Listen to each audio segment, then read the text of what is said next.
વાવથરા જિલ્લામાં ખાનગી કંપનીઓ દ્વારા હાઈ વોલ્ટેજ ટાવર અને વીજ થાંભલાઓની સ્થાપના મુદ્દે હવે ઉગ્ર વિરોધ બન્યો છે.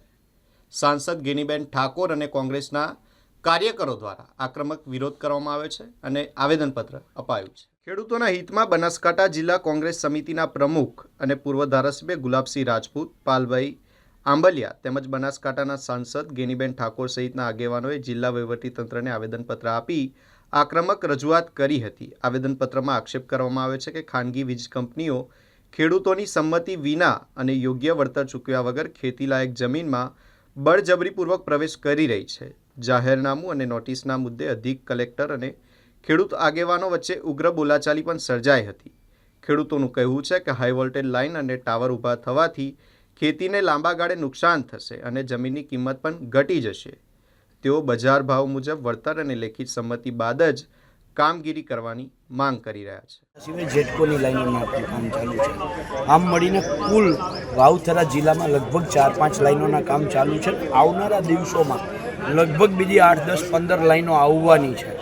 ત્યારે સૌથી મોટો પ્રશ્ન એ છે કે કોઈ પણ લાઈન જ્યારે નીકળે ત્યારે એની પહેલાં જાહેરાત આપવી પડે. જાહેરાત આપ્યા પછી જાહેરનામું કરવું પડે. જાહેરનામું કર્યા પછી ખેડૂતને નોટિસ આપવી પડે. ખેડૂતને નોટિસ આપ્યા પછી એ ખેડૂત જો ના પાડે તો લવાદી તરીકે, તકરારી તરીકે કલેક્ટરમાં આવવાનું, અને કલેક્ટરમાં આવ્યા પછી કલેક્ટરે 1885ના ટેલિગ્રાફ એક્ટના કલમ 16(1) મુજબ ખેડૂતોને બોલાવવાના હોય છે. હવે અહીંયા ખાટલે મોટી ખોટ એ રહી ગઈ છે કે આમાં અમુક ખેડૂતોના એવા ફોન આવ્યા છે કે અમને આજે અત્યારે અમારા ખેતરમાં થાંભલો ઊભા કરવા માટેની નોટિસ આવી છે, એનું કોઈ જાહેરનામું જ નથી આવ્યું. તો એઝ એ કલેક્ટર ખેડૂતને નોટિસ આપતા પહેલાં એ તો કંપની પાસેથી માગવું જોઈએ અથવા તો ચેક કરવું જોઈએ કે આ જાહેરનામું ક્યાં છે. ખેડૂતને ડાયરેક્ટ કલેક્ટર નોટિસ આપે છે. કલેક્ટર પોતે જ્યારે નોટિસ આપે છે ત્યારે કલેક્ટર ન્યાયાધીશની પ્રક્રિયા કરે છે, અને ન્યાયાધીશની પ્રક્રિયા એ હોય કે બંને પક્ષો એને સમદ્રષ્ટિ રાખી અને જે સાચો હોય અને જે ખોટો હોય એને ન્યાય કરવાનો છે. પણ કલેક્ટરે જાણે ન્યાય કરવા માટે ખેડૂતોવાળી આંખ છે એ સંપૂર્ણ બંધ કરી દીધી હોય ને કંપનીવાળી આંખ ખુલ્લી રાખી હોય. આજે 24 તારીખે જે ખેડૂતોને કલેક્ટરે પોતે બોલાવ્યા હતા, નોટિસ આપીને બોલાવ્યા હતા, એ જ ખેડૂતોને જવાબ રજૂ કરવા માટે એના પ્રતિનિધિના ભાગરૂપે અમે પણ એમાં હાજર રહી શકીએ, અને એના ભાગરૂપે આજે અમે ગુજરાત કિસાન સંઘર્ષ સમિતિના આગેવાનો આવ્યા છીએ. પણ જાણવા મળ્યું કે જેવી રીતે કચ્છ કલેક્ટરે ખેડૂતોને બોલાવ્યા અને અમે ગયા તો એ રજા મૂકીને જતા રહ્યા. મોરબી કલેક્ટર ભાગ્યા, જામનગર કલેક્ટર ભાગ્યા.